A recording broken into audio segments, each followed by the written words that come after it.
In 1956, Syracuse University's Jim Brown was perhaps the best running back college football had ever seen, but he was unable to become the first African American to win the Heisman Trophy.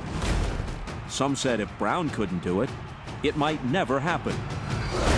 1 year later, Ernie Davis took the field. How are you, Mr. Charles? I'm good. How you doing? I'm wonderfully blessed as always, and so are you. Great. I hope so. How did you get involved into making the Express? Well, I mentioned earlier, you hate to get to a point in your acting career when they're asking you to play grandparents, but when I got the script, actually though, no, it's something I haven't talked about.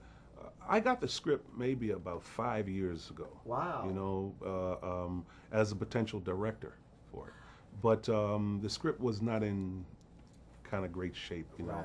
And sometime in this business you have to be careful when you go and talk to producers, because I had some ideas that obviously weren't the kind of ideas they wanted to hear. Right. So I kind of rolled out of that director's thought, and then many years later the script got revived with a brand new team involved, and a casting director friend, Deb Aquila, who, we're good friends, and she put me up for it, and the directors and producers liked the idea.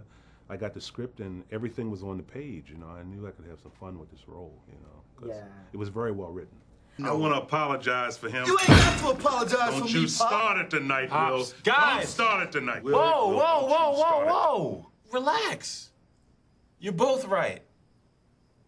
Now, my plan A is the Cleveland Browns. Now, if that doesn't work out, plan B is the New York Giants. You and Rob have such camaraderie that it just flows smoothly. Oh, great. Working with him was really terrific. I mean, first of all, him and Omar and all those young guys, they're not rappers, they're not personalities. They're really actors. So they come in with a different respect for the craft. You know what I mean? And so you don't get any mannerisms. You don't get any, and personas, and I'm tough, and they ain't really tough, but they play I'm tough and all that. But these guys came in as gentlemen, as actors, and they were sponges. You know what I mean? They wanted to get better. And Rob is just a terrific actor. I mean, he's very subtle. But he's a thinking actor. You can see him going through what he absolutely.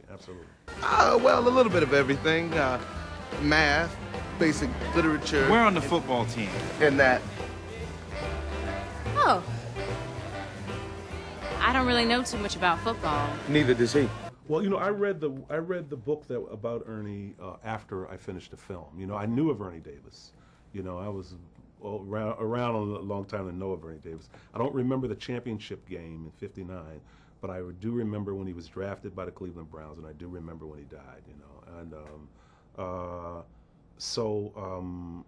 I thought it was a movie that was long overdue, but things come out when they're supposed to come out, and there's a time in America when you could use a film like that.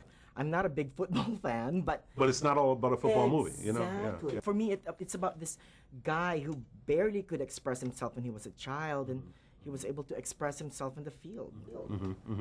Absolutely. In your discovery of the whole story, in your rediscovery of Ernie Davis, what's your ultimate finding about him?